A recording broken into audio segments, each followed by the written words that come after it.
Artist Spotlight. Yeah. Yay! Yeah. I literally have said this, I'm potentially in like the last 10 episodes of this podcast, but I'll say it again, we're so back. And we're so back in the sense that I'm considering this the opener of season 2 of the King Not Queen podcast. We're going on to year 6, people. We're going on to year 6. And this is my 51st episode. This is my 51st episode. Whoop-de-doo. And I'm like, let's just segment it into like the seasons and 50 episodes in a season. And I don't want to say lock in because I make this promise every time, so I'm not going to say that. But it kind of gives it a little bit of a fresh beginning. And I'm really excited for this episode because we're going down memory lane. We're heading back to 2020, actually. And we're going to talk about me for Artist Spotlight. And not me as an artist, though if you dig around the internet, you can find some things. But me as a consumer of music and how my music taste has evolved over time. A little bit about me and how I listen to music or whatever is that I got Apple Music in 2017, and before that I was on that Spotify basic plan. I didn't really like listen to music like that, in the sense that obviously it just wasn't a thing back. I don't want to say it wasn't a thing to listen to music, but like the amount of music I consume these days, like I feel like wasn't a thing back in 2014, 2015. Am I crazy?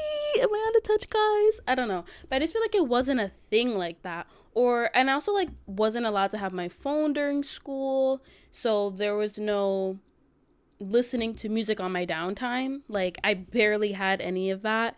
I listened to music during like the typing classes or whatever for like 10 minutes. And really I was like listening to stuff that my mom would put on like the CDs that she had.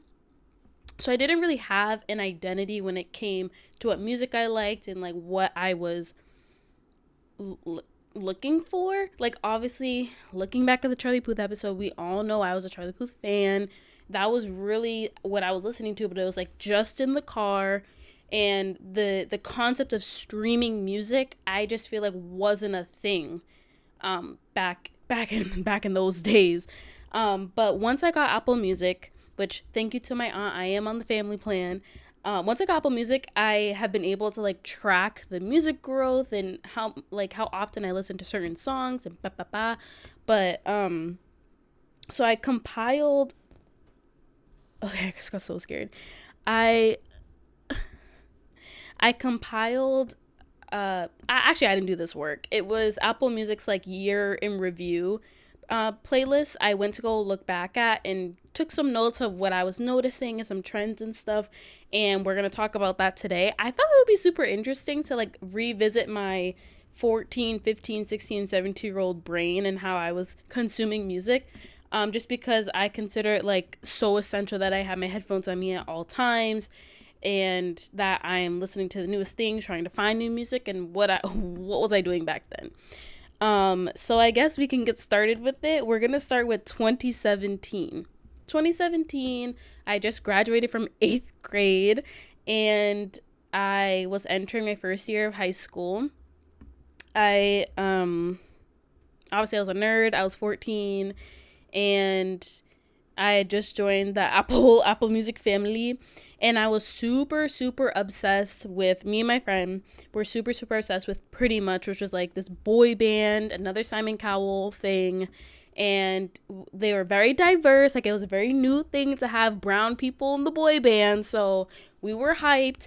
And they had that like 90s like, hey, if I pulled you closer, would you mind? Switch up, would you mind? Like they had what we were like looking for. They had the summer bops. They really had me going, like keeping me up. during like homework time or whatever. So my most played song in 2017 of all the pretty much songs that exist was No More featuring French Montana, which I wouldn't even rank top 5. I wouldn't even rank top 5. Whatever.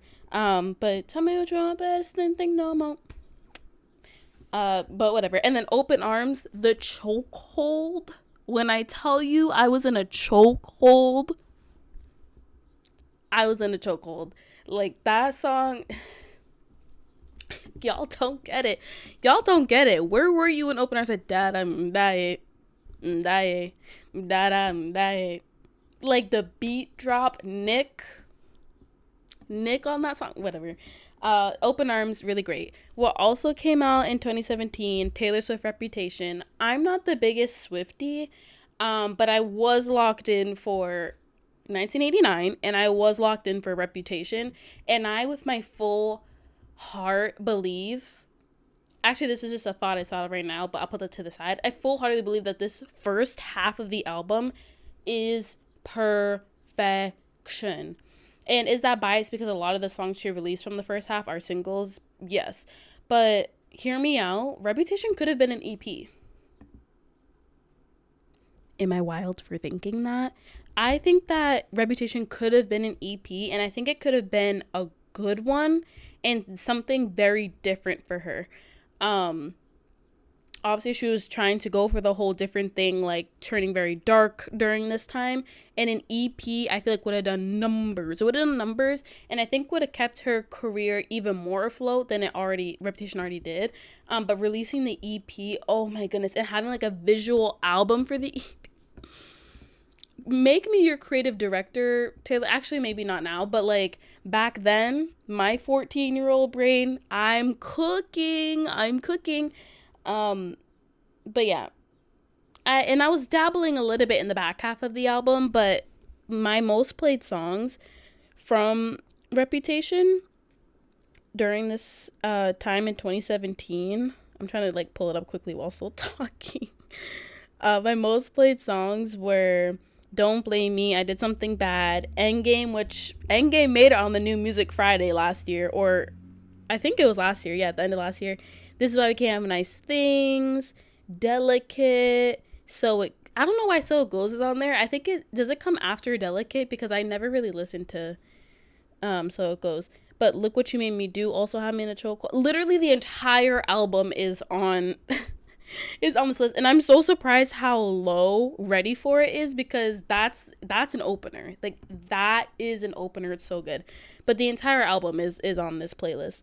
I also just had an obsession with loud music, and this continues for me during my teenage years of like listening. This is probably why like sometimes my hearing is bad, but loud music was my jam, mama. Like, I loved loud music for some reason, like the screaming in my ear, the drums, people just screeching, the people being Sia. I had Birds Set Free on this, Dusk Till Dawn, Alive is one of the loudest Sia songs. If you know, you know. But loud. Sigma, Find Me, Come and Find Me. And I seriously only liked it because Millie Bobby Brown was in the music video. The song still holds up, but it fully was because she was in the music video. But that song is so loud. Weak by AJR, loud. And that was the beginning of my AJR phase. We'll get back to AJR, but this was the beginning. And Weak also because I think I was watching David Dobrik around this time, and that was like his, like, guys, I just posted song. Why do I know that? Whatever. It's embarrassing. It's hella embarrassing, guys. Anywho, okay, yeah. Overall, though, I would say there's no real specific taste here. It literally was just, like, pretty much in Taylor Swift, and then I don't want to say Taylor Swift like that, and, like, a bunch of just random songs of just loudness, and, I clearly haven't discovered Billie Eilish yet, and just really generally liking what's popular. Like, if you look at it, a lot of it's just like popular songs that were happening, like Pillow Talk, The Perfect Duet with Beyonce. Like, why is that on there? Like Havana. I was listening to that. What else is on here? Yeah, just like a lot of like songs from like movies made it onto the playlist. Like there was nothing really like that stand outy in terms of quality music, and also just like taste. There is no taste here. It fully is just like a random collection of songs. But that's it for 2017. Moving into 2018, 15 years old, wrapped up my freshman year of high school, heading into sophomore year, that 2018 summer, rah, rah, rah, rah. That was my second year doing YouTube. And, I felt a little grown. You wouldn't be able to tell with the playlist. Oh, I also was like, I think this was the time in my life where I was having like a hair loss problem. So I really was embracing my curls. I remember that summer, like, I don't think I straightened my hair that much. Like, there was a lot going on in 2018. But at the end of 2017, I believe, The Greatest Showman came out. Late to the party, but Barbie, tripping. Or I locked into the Greatest Showman soundtrack because that's it. That's a tweet.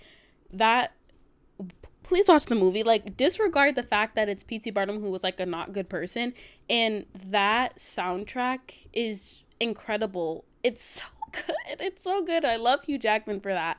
Zendaya, Zac Efron, Zac Efron is in the movie. Like, Cynthia Erivo's in the movie. Who else is in the movie? Michelle Williams. Like, there's just so many good people in this movie. Nobody talks about the fact that actually a lot of people do talk about the fact that the soundtrack is good, but it's just so good, and it's such a comfort movie. I can watch it whenever I want to watch it with new people all the time. It's so good. At Pretty Much It, the YouTube channel, we align with how much, me and Eric both align with how much we love The Greatest Showman. Yeah, the opening song, like, I re-listened to the opening song like about a few weeks ago. There's a harmony towards the bridge of the song. It's everything you ever want, it's everything you ever need, like, except it's in a higher register. But oh my goodness, I had never heard that harmony until I listened to it like that, and oh my, like, it's just so good. I love that song, and that's my favorite part of the song. A, A, A, like, it's literally like a A. It's so good. And then From Now On, of course, such a good song. The clapping, the harmonies, the stomps, everything. So good. And it literally couldn't be recreated. Like, on the reimagined soundtrack with celebrities doing the songs, like covering the songs, From Now On was not better. And neither was The Greatest Show. On that album, the originals will do it for me every time. The Other Side, though, with Max and Ty Dolla $ign, Clark It, because that's a bop. That's when I realized that Ty Dolla $ign could sing. What else? Never Enough.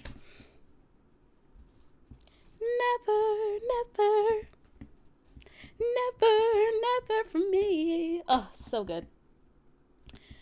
Love The Greatest Showman. Moving on. The next artist in music is Brockhampton. Y'all don't know this, but I did record the Brockhampton episode last year for my podcasting class. If you want the lore in the podcasting class, go back a couple episodes. I talk about it. But I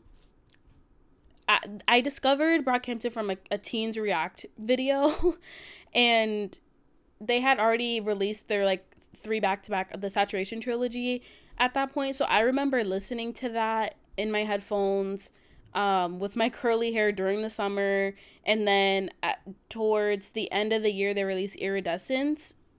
Mama, when I tell you Iridescence had me in the chokehold, I ain't playing. It literally did. It is, I'm so sorry to fans of their other albums. Iridescence is their best album. And obviously with the sales, the Billboard numbers, all of that shows for it. It is their best album. It's just so the sound is just there.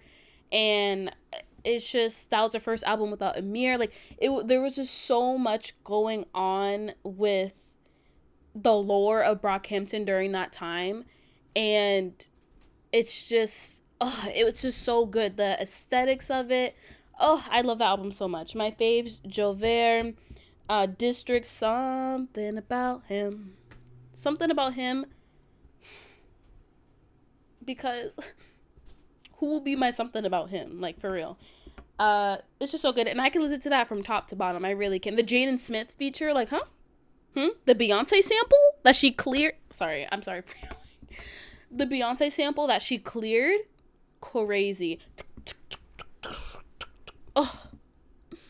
So good. This is like, they went so viral during this time. Everyone was talking about Brockhampton.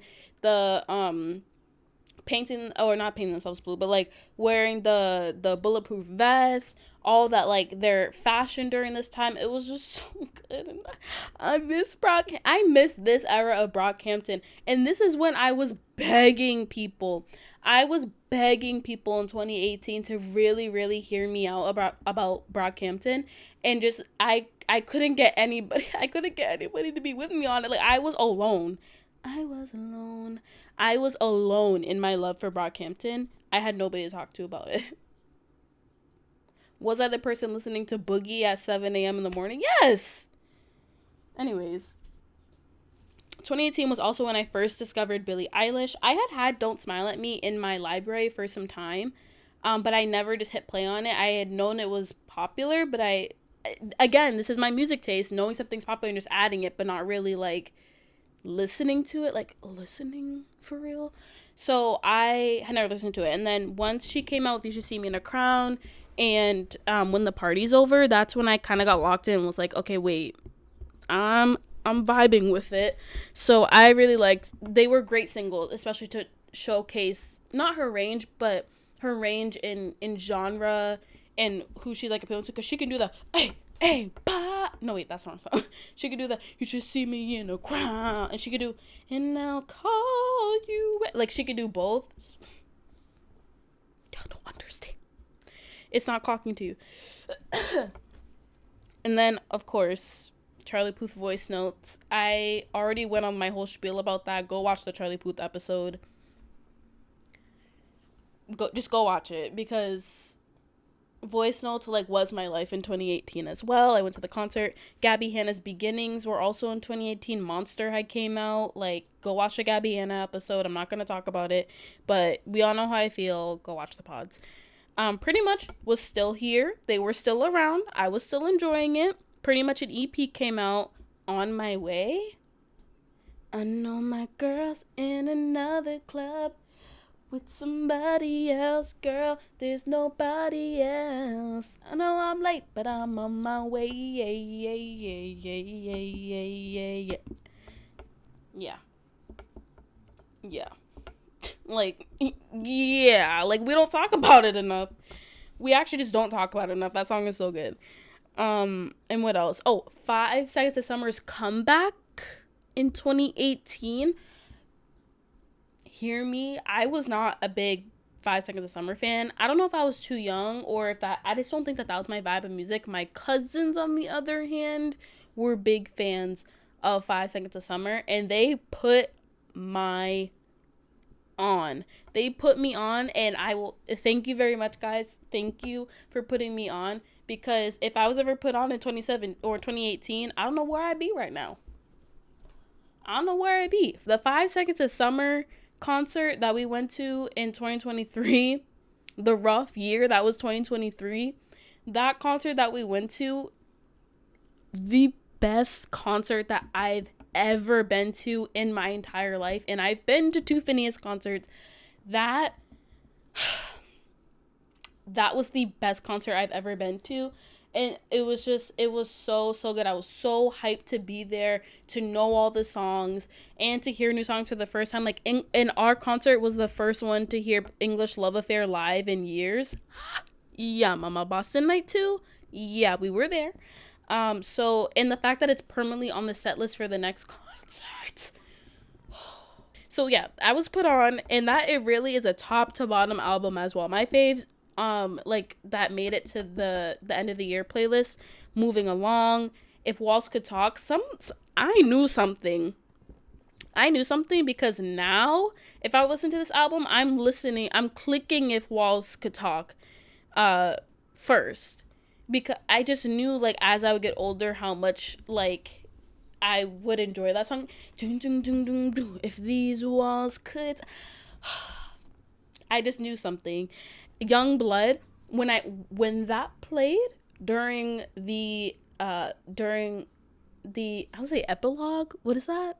Oh, during the encore at the concert in 2023. Yeah.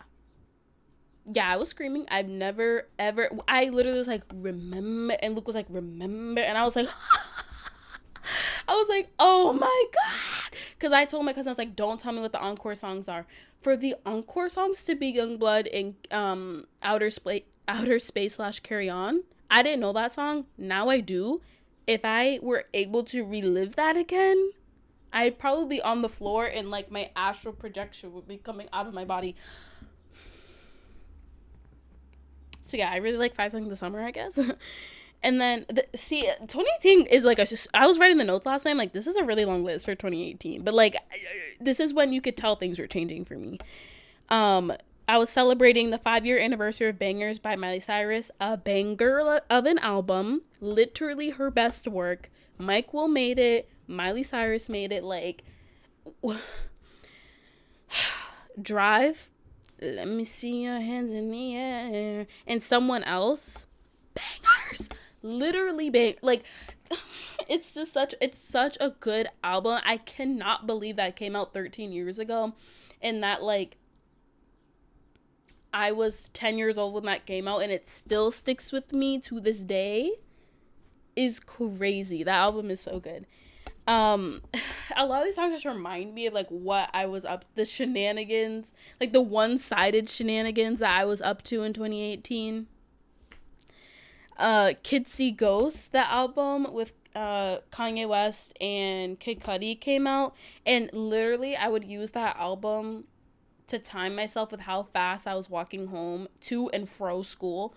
Like, because I think it's like 24, 25 minutes, or like 24 to 26 minutes, and that's exactly how long it would take for me to walk.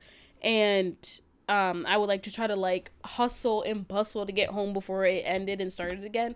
But it really is a great work. And I just love the sound of it. It's what I listen to in geometry class. I can literally remember myself with my headphones plugged in listening to Kids See Ghosts. It's just, and like talking to people about it, like it really, and the cover of the album too, is just, oh, love it so much. And moving on, Let It Be Known. Go watch my Sabrina Carpenter Artist Spotlight episode. Low-key, I was onto something back then, but whatever. I was an OG Sabrina Carpenter fan. I was listening to Smoke a Fire, Smoke a Fire, and Eyes Wide Open has made it on this 2018 playlist. Did they come out in 2018? I don't think so, but I was listening to her way back when. So all you, and not to come at the new fans, because I also was a new Billie Eilish fan, even though she had been out for a little bit, but like, I was here. I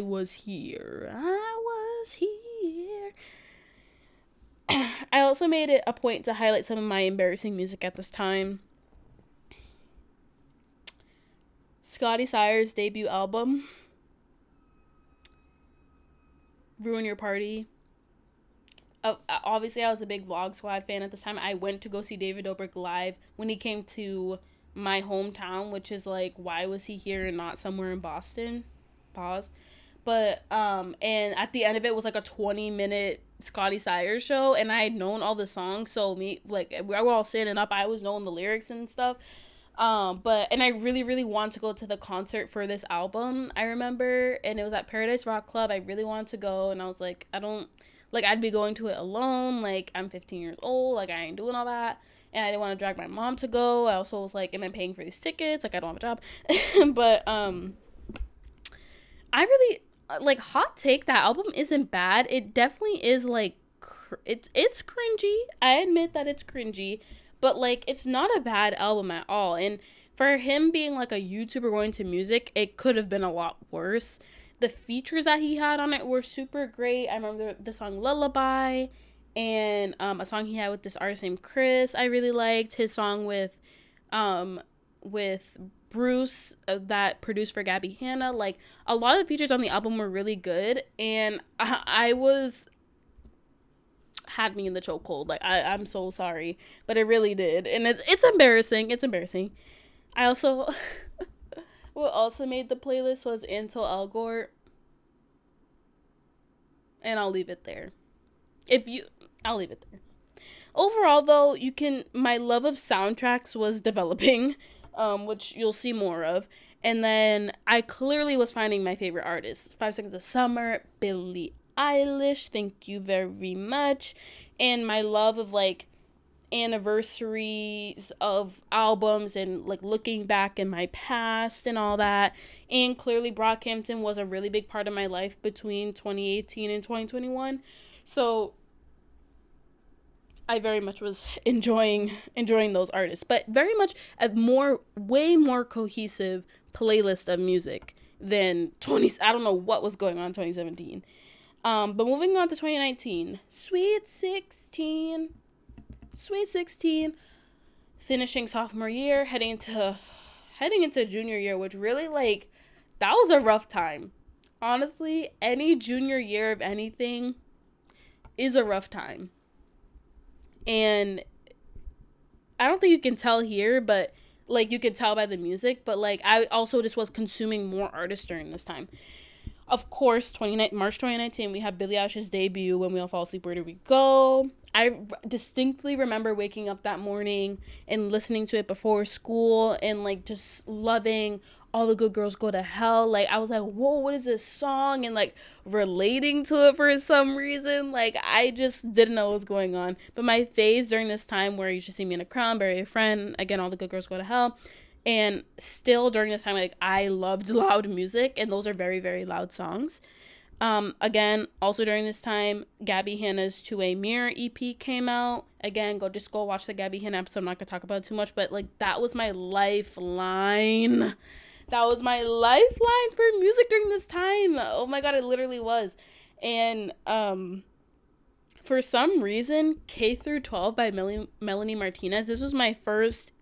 I had never listened to I never listened to her before or after this album came out. I think it was like really hyped up, and, like, a lot of people in my school were listening to it, so I'm like, okay, maybe I should, and watch, like, the like movie that came out on YouTube. I was obsessed. I was, like, knowing the dances to certain things. Like, who am I? I dance? But my faves were Detention, Show and Tell, Class Fight, High School Sweethearts, Not up if you want my time. Like, it wasn't bad music. And honestly, I don't know if that was, I think that was her peak, low-key, but whatever. Again, the Pretty Much phase, no pun intended, continues. Their Phases EP, like, was what kept me in it, because I was slowly starting to, like, lose it a little bit with Pretty Much, just because it was very, like, obviously I was growing up and their target is, like, 15, 16 years old, but, like, I clearly was starting to develop a taste for music that wasn't, I want to spend my summer with you. Like, it just wasn't that, but it was, promise me you won't be gone too long, my dear.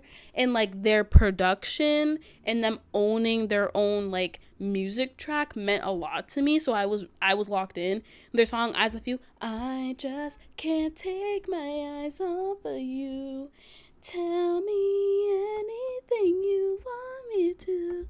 And Phases, I'll shuffle through phases. Like, I hate the when I'm kissing you, gripping your thigh. Like, I literally want to, like, mute that part when I listen to it now. But, like, the shuffle. When I'm kissing you, gripping your thigh. So stupid. Whatever. And then my AJR phase is beginning. Week, Netflix Trip, 100 Bad Days, Lego, Don't Throw Out My Legos. Like, all those songs had me. Obviously, the Billie Eilish chokehold, but, like, the LSD debut? What do y'all know about LSD? Labyrinthia Diplo. Who was there in 2019 when this came out? I was, and I'm all for album visuals, the rainbow of it all. Like, I was set. And I love Labyrinth to this day. We love Labyrinth in this household. And also this is when Euphoria came out, so he was like super big. The LSD album, no skips. No skips at all. No skips for that album. So good. And Labyrinth is what makes that album. Sia is great, but you can, once you know Labyrinth's music, you can hear his influence, because if you listen to all for us, his version, and like kind of map it together with the LSD album, like you can hear like Labyrinth's brain working. And that's during this time, this is when this was developing, that this is when I was like loving that type of like thought behind music. Ugh, am I really like doing too much? Potentially, but it's okay, because I like this album. But my faves from it were Thunderclouds, of course. All I need is one. And I remember writing about that in my creative writing class. Like I love this so much. Angel in Your Eyes. I could see the angel in your eyes. Oh, Sia sounded so great on it too. And I missed them. Like, can they make music again? Because I'm so good. Anyways, but overall, as I've been saying throughout this part, but like, I clearly, again, am solidifying my favorite artists. I'm still in my loud music phase, and I'm starting to appreciate production for real. Like, I love the production of LSD, and I love the sounds from K through 12, and like the intentional music from Pretty Much. Like, I loved all that stuff. I decided to end it at 2020 just because that was just such a transitional phase in everybody's life. And also for 2021 and beyond, like I was an adult, and I want my teen years to really be like these high school years. So during 2020, I was 17 years old, and I was living off the Billy Crumbs. I was obviously still listening to When We All Fall Asleep, but she had released No Time to Die. She had released Come Out and Play, Everything I Wanted, when I was older. So a lot of these, like, My Future was out, Therefore I Am. So I really was, like, I was living off of what she was, like, the crumbs, the scraps that she was giving the fans. But I was living. And I was going into the archives, lovely, bored. Like, I was really re-listening to Don't Smile at Me because I didn't really know it that much. In 2020, they finally released the pro shot of Hamilton. And I was already a fan in 2016, I remember, but like I didn't know like it that well. And I knew some of the songs, and I was like a fan of like just the history of it all. I was so angry I think it was my freshman year, or it was either my freshman or sophomore year. I was taking AP World, and they were taking every other history class except for AP World to go see Hamilton in Boston. My anger levels were here, and I will always, like, that is one of the things from high school I will always remember, of getting cheaped out of going to go see Hamilton because I took an AP class. I'm like, I'm sorry, I should be rewarded for this. I literally was giving my arms and legs for this class, and I wasn't able to go see Hamilton. Excuse me? Like, I was so mad. And the thing is, it wasn't just the AP, or it wasn't just like the US history class that were able to go. Another world history class was able to. So what in the world was so like different about my class that I couldn't go? I was so mad about that. Yeah, I fell in love with the soundtrack, and I still love the soundtrack. My favorite songs were Satisfy, Guns and Ships, My Shot, and I really, during this time, had known the first act super well. So a lot of my favorite songs were from the first act, and then like as the years went on, and especially like to now, I know way more of the second act of the musical, and I like the songs from there as well. But especially Nonstop, like the act ending song, first act ending song of Nonstop is just so good. I love Lin-Manuel Miranda. Like, this started the hearts for Lin-Manuel Miranda because I love him so much. And then obviously the music taste in 2020 just took a big like dip, because it was like clearly building since 2017 to 2019, and then 2020 it was like, oh, where are we going? Because I don't think a lot of people were making music in 2020. Like, it's just a weird time. and a lot of music was going viral on TikTok, and that's where a lot of people were finding their music, including me. So some of my scary TikTok songs are Good and Goodbye by Madison Beer. You put the over in love, or put the X in X. Ain't no I in sorry, ain't no I in trouble, just the you since we met. GOOD in goodbye. Like, she kind of ate. I would take a bullet for you just to prove my love. Like, that was the part I heard in TikTok. I was like, wait, I need to hear this. After party. Okay, I pull up. Hop out at the after party. I was there. The futsal shuffle. I couldn't tell you how that goes by Lil Uzi Vert. It's I need 100K. It was quicker than a vine. Is that the song? Or is uh-oh. Guys, I don't know what this song is. Let's see. Oh yeah. But how does the melody go, or this if your boy tried to make a false move? Yeah, I was bumping it. I literally couldn't tell you the lyrics now. And then we have my eyes so good I be like down I burr if you see my big on that toes. No. Yeah, that's Toes, right? By DaBaby. I was on that. And then Ashniko, me and Ashniko were like that. I don't even recognize the person who had this music on their playlist. And then to me, what holds up to this day and is like what I would consider my taste, I put 3 songs. I Have Questions by Camila Cabello. It's just so, it still holds up, and I will still listen to that today. Bubblegum Bitch by Marina and the Diamonds. I still think holds up for my taste. It's very loud, but it's just like I don't know, I really like it. And then let's see. Oh, and You Don't Get Me High Anymore, because Billie Eilish covered it with Phineas and did it acoustic. I don't know how Phineas, I know his fingertips were toe up after he played that on guitar.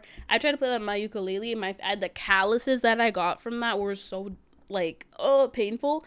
But love that song. Walk with me to the end. Just, I love it so much. To this day as well. We love Phantogram. But yeah, overall rating, it got really random again, which I just said, which was, of course, COVID will do that to you as you're finding new music. Finding new music and trying to get through a global pandemic. Oh, imagine having stable music taste as the world is changing. Okay, yeah. But that's all I compiled for today. So we went through 2017 to 2020, 14-year-old me to 17-year-old me, and what I was up to on Apple Music. And my conclusions are, if I like to say that I'm all over the place now when it comes to music that I listen to, if you look back on those playlists, like the playlist from 2017 to 2020, it was way worse back then. At least I have honed in on my sound a little bit, but back then it was all over the place. But yeah, if you want to hear me talk about the college years, if you want me to talk about the college years, as well as my gap year this past year, let me know, because I have to mentally prepare for that and explain some things and really get deep about it. But I would really enjoy it, because you'll see the music taste developing. There will be some cringy songs in there, but you'll see that the music taste develops during those times. But yeah, we're gonna move on to New Music Friday. I have 4 songs. We have Feeling This by Blink-182, The Harmonies.